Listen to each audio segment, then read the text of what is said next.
Like they say, those who do not remember the past are condemned to repeat it, holding history to ransom in Nigeria. Over the week, I saw a clip of former Vice President Yemi Osinbajo's review of Femi Adesina's book.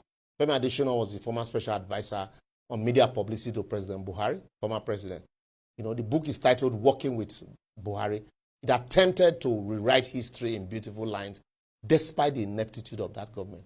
So I'm telling them, no matter the attempt at rewriting history, it is obvious, visible to the blind and audible to the deaf that the administration of President Buhari took Nigerians 50 years backward. That is what we are suffering today.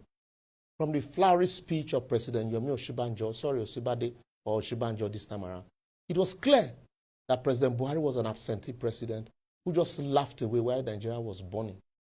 He watched and laughed at Nigeria, himself inclusive, while his lieutenant, associate, and colleagues turned the national treasury into a private vault.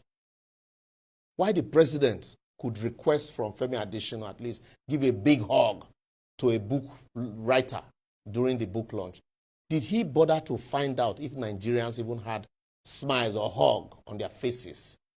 Why is Femi Adesina not also requesting a big smile from the guests during his own book launch? I've been a big smile I President Buhari gave him for that book launch. And I hope President Tinubu gave him a big smile, not be money. For 8 years, these people unleashed on Nigerians utter despair, poverty, and dissolution, to the extent that even the CBN, the central bank, became a bazaar of forest for compensating cronies that even made the disastrous years of President Goodluck Jonathan look like a saint.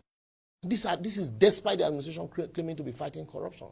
How about the EFCC, the Economic and Financial Crime Commission, violated court orders with impunity while intimidating and harassing perceived enemy, and yet look the other way at those who are in the party of the president looting the treasury. Even the chairman of the EFCC were accused of helping themselves to recover loot. The vice president, the same Osinbajo, was turned to an errand boy who was deployed to share money to vulnerable market women anywhere there was staggered election. To date, we don't know how much them share eventually. And I'm not even sure that there's a register of those that received that money. And that's why Better Edu today, it continue in the sharing and they share to themselves. How about the National Assembly? Just like the current one that owns their ideology to standing on Tinubu's mandate and your mandate they stand. The National Assembly was turned into a lame duck where Buhari could do no wrong, as the eyes always have it in anything that concerns Buhari. Other Ahmed Lawa. President Buhari became so careless that he almost collapsed the party that borrowed him the vehicle he rode to Aso Rock. We are all here. We are witness to what happened in APC. And lest I forget, remember, Professor, don't be the first vice president to be kidnapped. Evidence of kidnapping, taking charge of territories in Nigeria. Imagine a president telling his vice, I shouldn't be the first vice president to be kidnapped because he's going somewhere. So no matter how much they try to rewrite history in intellectual prose or flowery poetry, the pretense at laughter, the consistent stealing, fueled by the scorching hunger of Nigerians, will always make us remember Femi Adesina and the Buhari administration for the hunger they visited on us. The unconscious killing, the herdsmen, bandits, and the visible hunger, cash crush and poverty, which has even tripled under this current APC administration. So we will never forget, no matter how much you try to write books.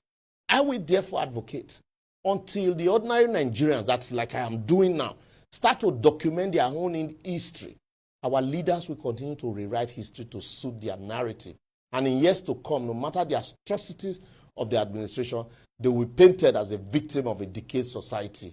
And narrative will be spun to favor them to the detriment of our collective suffering. After all, some people are telling us today that Abacha didn't steal. Abacha is a good man. Goodluck Jonathan is a good man. I beg, to maintain my sanity, let me pause here. But don't forget to follow us on all our social media platforms shown on your screen. Click on the like button and help us to share. But according to Will Durant, in the lesson of history, it is not the race that makes the civilization. It is the civilization that makes the people create the culture. And the culture, in turn, creates the human type. So what human type or culture are you? See you next week.